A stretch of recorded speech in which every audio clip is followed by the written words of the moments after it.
The interview took place after they received my application. They called me at the dorms. That's another interesting thing too. We had no cell phones at the time. Only a couple of, I only know of a few students who were elite or rich enough to have their own cell phone back in that day. So we had to use the payphones at the end of each hallway, two on each side, and two upstairs, payphones. I think the number was 833, area code 614-833-90, something, something, something. Oh, I almost had it memorized. That's how often we used it. That's how often we gave it out. So you would have to, use the payphone, collect call or something, or a calling card, call home, call your friends, and you would have to wait for incoming calls. You're waiting for incoming calls too, while other people are using that payphone. So it made communication an absolute nightmare back then. And if you recognize that somebody was on the phone for 20 minutes, you just would do your best to tell them, hey, please free up the phone. I'd like to call home, or I'm expecting a call, or something like that. And so I remember getting the phone call or the message. That was the worst, when people would give, at least they gave you a message though. They would write some on some sticky note, and leave it on your door, so-and-so called for you, and their number or whatever. But I remember getting the call back, hey, you got an interview. Can you come in tomorrow afternoon for the interview? Yeah, it'll be right there, right after Bible college. And so I interviewed with the gentleman who was hiring at the time, good guy by the name of Stan. Hope he's still with us. He was the manager there of the Motel 6. And he said to me, he's looking over the application. He's like, okay, you're hired, but the clientele here does not go to your church. They do not go to your Bible college. They are nothing like the people that go to your church or your Bible college.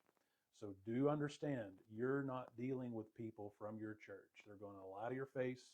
They're going to steal, and they could pose bodily harm on people that work here just to get the cash, just to get an additional room. And he said, just try to de-escalate things as you can. Don't try to fight anybody here, even if they want to fight you. And so I'll never forget that interview. Never had one before or since like that. The people aren't like you, and they're not from your church. Boy, was he correct.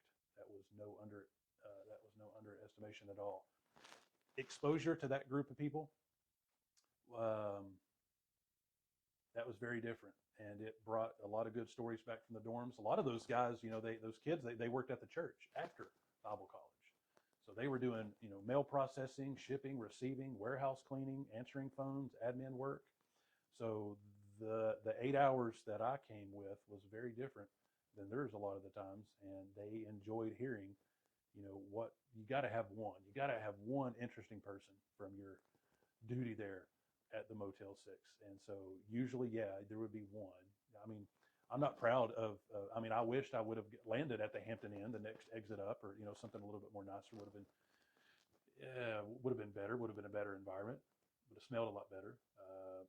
They accused me of smoking cigarettes, and I smelled, God, I can't blame them for accusing me of it, because I smelled, you couldn't get away from it, because the housekeepers that worked there smoked in the break room.